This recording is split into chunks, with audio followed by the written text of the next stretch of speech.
혹시 이런 생각 해보신 적 있으십니까? 나는 하나님을 잘 믿고 열심히 봉사도 하고 섬기는데 내 개인적인 일이 너무 안 풀려. 하는 일마다 제대로 되는 일이 없어.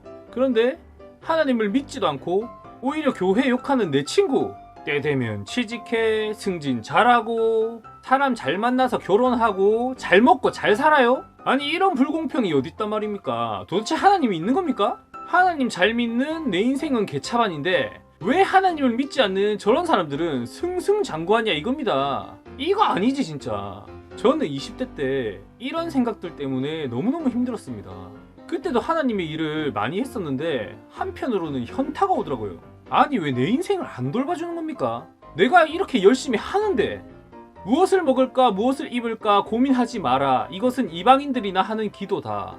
먼저 그 나라와 그 의를 구하라. 그리하면 그 모든 것을 너희에게 더하시리라 는 개뿔. 저는 그때 제 자신이 염전 노예 같았습니다. 시키는 건 많은데 보상이 없어요. 그분은 자기 일만 시킬 줄 알지 정작 저에게 필요한 일들을 하나도 이뤄주시지 않아요. 하나님 저 제발 요것만 좀 제발 도와주십시오 라고 하면 아 그래 알겠고 그래 알겠는데 지금 이 일을 맡을 사람이 필요하거든. 너가 좀 대신 좀 해라.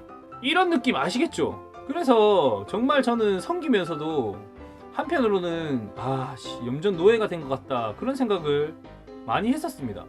그래서 20대 때는 굉장히 힘들었어요. 정말 다른 신이 있다면 뒤도 안 돌아보고 갔을 거야. 그런데 그런 저에게 하나님은 두 가지를 알게 해주시더라고요. 첫 번째 깨달음은 정말 나에게 필요한 것은 가장 좋은 타이밍에 이뤄주신다는 겁니다. 특히 저는 연애 문제가 굉장히 힘들었습니다. 하나님께서 어찌나 연애를 못하게 막으시든지 교회 사역을 도맡았는데 얼마나 주변에 예쁜 자매들이 많았겠습니까? 그런데 마음에 드는 자매를 놓고 기도하면 3일 내로 하나님께서 관계를 박살내주세요. 제가 기도만 하면 그 자매가 갑자기 남친이 생기거나 다른 지역으로 이사를 갑니다. 교회를 옮길 일이 생기거나 그 친구에게 나쁜 이미지로 찍힐 일이 생겨요. 기도 거절로 간증을 할 판입니다. 제 연애를 정말 도시락 싸들고 다니시면서 막으시는 것 같더라고요. 저는 굉장히 외로움을 많이 타는 성격인데 평생 독신으로 살지도 모르겠다는 공포심마저 들었습니다. 제가 살면서 3번 연애를 했었거든요. 27살 때 400일 정도 만난 첫사랑, 30살 때 100일 못 넘긴 두 번째 연애, 그리고 33살에 결혼한 우리 와이프. 우리 와이프 만나기 전까지 제가 독신의 은사라도 있는 줄 알았습니다. 33살까지 연애한 날이 500일이 안 돼. 이게 무슨 날벼락입니까? 남들은 눈도 잘 맞던데 저는 제가 솔직히 적극적인 성격인데도 아무리 들이대도 안 돼요. 환장하지 환장해. 그런데 33살 때 주님께서 때가 됐다고 판단을 하셨는지 갑자기 밀어주시는데 일사천리로 결혼이 됐습니다. 마치 강물에 휩쓸려 내려가듯이 결혼이 성사됐어요. 솔직히 저희 와이프가 정말 예쁘거든요. 할렐루야! 하여튼 하나님께서 때가 되니까 다 해주시더라고요. 제 안에 쓴뿌리가 좀 있었는데 그게 딱 해결되고 나니까 하나님께서 결혼을 시켜주셨습니다. 그때 깨달았죠. 하나님은 정말 좋은 것을 좋은 타이밍에 주시는구나. 나에게 꼭 맞는 것으로 채워주시는구나. 경험을 해보니까 확 깨달아집니다. 신뢰가 팍팍 가. 두 번째 깨달은 것은요, 내가 부러워했던 친구들, 승승장구하는 것 같았던 친구들, 자기가 성공한 얘기만 하더라는 겁니다. 나랑 똑같이 고민하고 좌절하는데 얘네들은 남들한테 지네들이 성공한 얘기만 해요. 실패한 것도 많은데 성공한 얘기만 해. 그러니까 저 같은 사람들이 오해를 하게 됐던 거죠.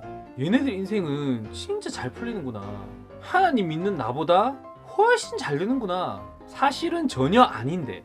그렇습니다. 제가 속고 있었던 겁니다. 그런 것들에 속다 보니까 하나님께 가지지 않아도 되는 불만을 품게 돼요. 사실은 그 친구들도 사는 게 나랑 똑같은데 같은 개차반인데 저는 그 친구들을 보면서 불평불만이 쌓였던 겁니다. 이 사실을 깨닫고 나니까 남들과 나를 비교하던 내 습관도 고쳐지게 됐습니다. 비교할 이유가 없는 거야. 똑같으니까.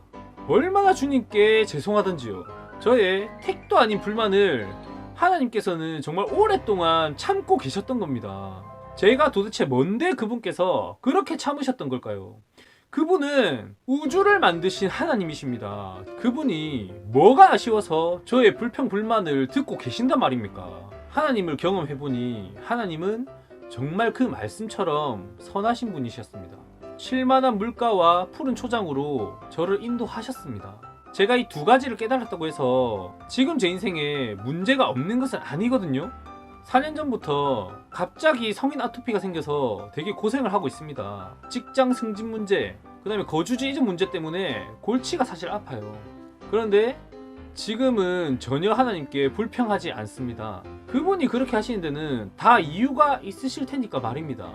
하나님은 사랑하는 자신의 자녀들을 선하게 이끄십니다. 혹시 왜 남들은 잘 돼 가는데 나는 맨날 안 되지라고 생각하시는 분들이 있으신지 모르겠습니다. 분명하게 말씀드리는 것은 당신도 잘 되고 있는 중이라는 겁니다. 지금 당장은 되게 뭔가 안 돼 보이고 어두워 보이시겠지만 시간이 지나고 나면 반드시 감사하시게 될 겁니다.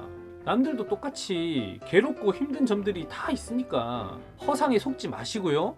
선하신 하나님을 기대하셨으면 좋겠습니다. 이상 하나님을 사랑하는 남자 교육오빠였습니다. 감사합니다.